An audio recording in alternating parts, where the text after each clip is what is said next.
Caitlin Clark's return timeline is more confusing than ever after new injury report. Despite reports to the contrary, the official word from the Indiana Fever is there is no definite timeline for Caitlin Clark's return.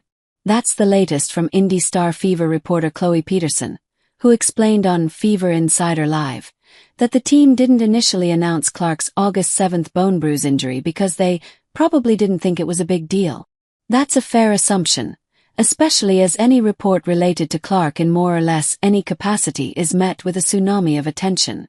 Peterson noted that the bone bruise had no impact on Clark's potential return to the floor for the Fever, and added that she would still be out rehabbing this right groin injury.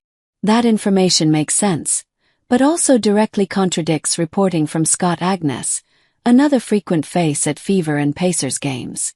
Plenty of fans were confused about why Agnes released information about the bone bruise nearly 2 weeks after it happened, and what it might really mean for the team.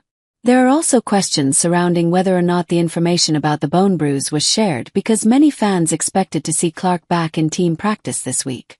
Fever fans have debated whether or not the team is handling Clark's injuries appropriately since she first experienced left quad tightness during the preseason, and it's clear that the conversation isn't going anywhere anytime soon.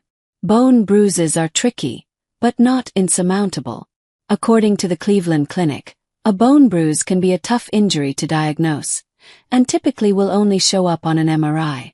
And though it might be tempting to write such an injury off as untreated, bone bruise can cause the bone to fracture or even break, and unlike a regular skin bruise, sometimes the potential damage from a bone bruise can be hard to see or even understand.